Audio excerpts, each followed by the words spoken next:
Hi and welcome to Thin Air. Today is the first real spring day here in Sweden, and I thought that it would be great to take my Avata 2 for a spin to film the beaver dam that we have close here, because it's usually very hard to see it from air, actually, either also because it's a lot of leaves and so on.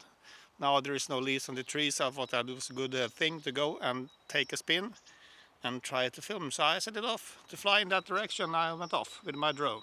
So I flew off as usually, just over the house and into the corner here where I know that this creek is and where the beaver dam is roughly.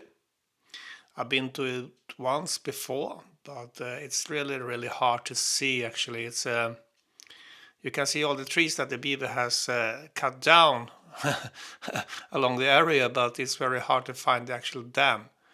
And it's so I thought it would be nice to take a small tour and try to find this dam and to film it from air.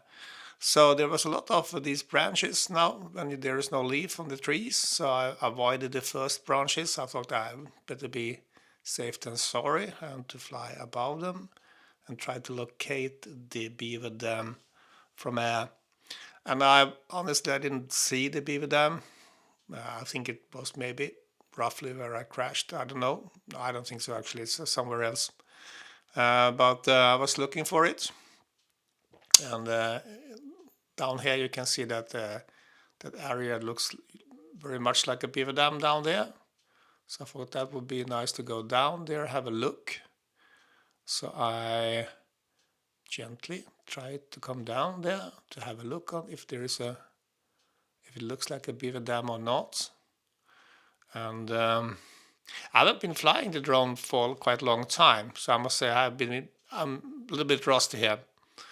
I haven't actually flown the drone too much during the winter. It has been very gray days and so on, and very windy and so on, so it hasn't been any good weather for flying around with the drone. So there were not the beaver dam. So I thought, okay, I continue forward here to see if I can find it. And I said I will go down and try to sneak around the branches and the trees and to see it will make another picture look better at least. So I came down here to this area and was looking for traces of this beaver dam.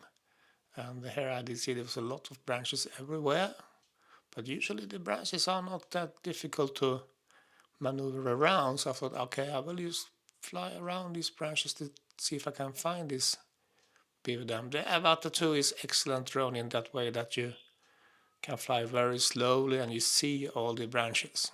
Well, almost every one of them. And so these branches I did manage to get through without any hassle, so to speak. And then this part was the last thing I did see in my goggles, and the signal disappeared. But can you believe or not, the drone actually fell into the water and continued to film. It stays on in the water. Of course, I couldn't have a signal from it, but it stayed on in the water. And actually, the drone was still powered on when I found it. All the light was on and so on. The first thing I did was to yank out the battery. And then I did turn off the battery because the battery doesn't turn off when you pull it out. So I turned off the battery and I just let it dry up. And to go a little bit in advance here, I would say that I have tried the drone afterwards. I did dry it up very well. I did clean it with or blew it with compressed air and so on. It was in the sun for at least an hour or two, and I pushed in the battery, but nothing happened. It was completely dead, actually. And this has happened to me once before, actually, that I have lost the drone into the water. That was in another area, and the water was more salty, I think, in that area. But the drone was quite functional, but what happened was that all the small PCB leads that was carrying power to the drone and so on, to various bits and pieces, to the ESCs and so on, they had disappeared in the water. And the drone was like, this drone was in the water for like, let's say 30 minutes maybe before I found it. But the Phantom drone that I lost in the water earlier was in the water for quite long time before I found it. So, as you can see, it still is ticking very well. So I've sped up the video here, and the drone just continues to operate in the water. And after a while, it takes quite a long time actually, the camera starts to fiddle around.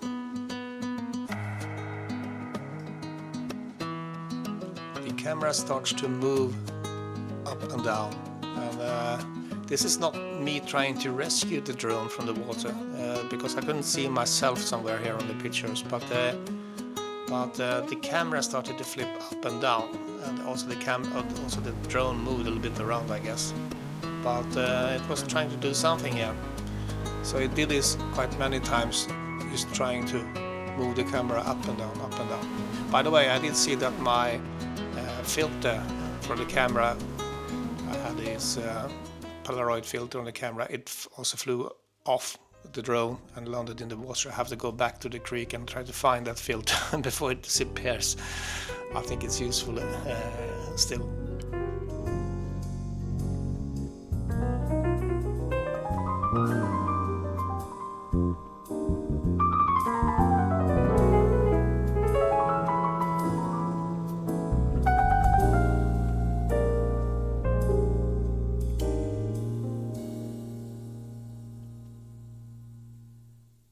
In the forest green,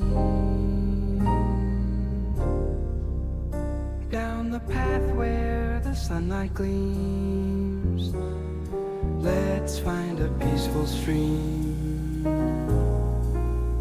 What do you say? Hey, let the river wash away dreams.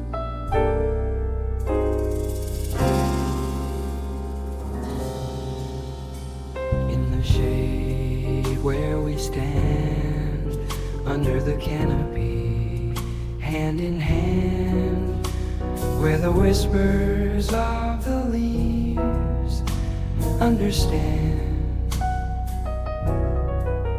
the soft murmur of the creek nearby. With this rhythm our spirits fly. Oh, let's sway to the melody of the trees. In this hidden place, we find our peace, ever dreams.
As time goes, it does not stop in winter or snow. So the drone had been underwater there for more than 20 minutes actually, and it still continued to record the video, and it actually survived under the water for more than 25 minutes, I would say. 23 minutes, 21 minutes I have here, but then the last chunk of video was never completed, so you can't play it back, and I haven't tried to restore it. But I know that it's about at least 25 minutes under the water. That's not bad for a drone that should fly in the air. Bye bye. Thank you for this episode of Thin Air.